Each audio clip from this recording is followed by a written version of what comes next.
Hi అండి. ఈ వీడియోలో ఎండాకాలంలో మన ఒంటికి చలువ చేసే మజ్జిగ చారును ఈజీగా టేస్టీగా ఎలా చేసుకోవాలో చూద్దాం. ఇక్కడ నేను 150 ml పెరుగు తీసుకున్నాను. ఇప్పుడు ఇందులో కొద్దిగా వాటర్ పోసుకోవాలి. వాటర్ పోసుకొని ఈ విధంగా కలుపుకోవాలి. మనకి మజ్జిగ చారు కాస్త చిక్కగా కావాలంటే తక్కువ వాటర్ యాడ్ చేసుకోవాలి. కొంచెం పలచగా కావాలంటే కొన్ని ఎక్కువ యాడ్ చేసుకోవచ్చు వాటర్. ఇప్పుడు ఇందులోనే మన రుచికి సరిపడా సాల్ట్ వేసుకోవాలి. ఇప్పుడు స్టవ్ పైన ప్యాన్ పెట్టుకొని అది హీట్ అయ్యాక అందులో 1 టేబుల్ స్పూన్ ఆయిల్ వేసుకోవాలి. ఆయిల్ హీట్ అయ్యాక అందులో ఆవాలు, జీలకర్ర వేసుకోవాలి.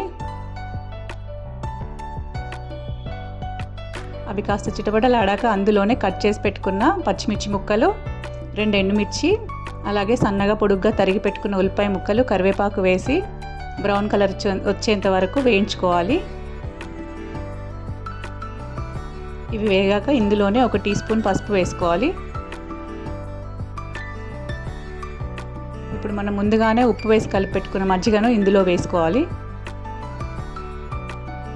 ఇప్పుడు దీనిపైన కొంచెం కొత్తిమీర చల్లి దింపేసుకుంటే అంతే అండి. ఈజీగా చేసుకోవచ్చు ఈ మజ్జిగ చారును. చాలా టేస్టీగా ఉంటుంది. మీరు ఒకసారి ఈ విధంగా ట్రై చేసి ఎలా వచ్చిందో కామెంట్ చేయండి.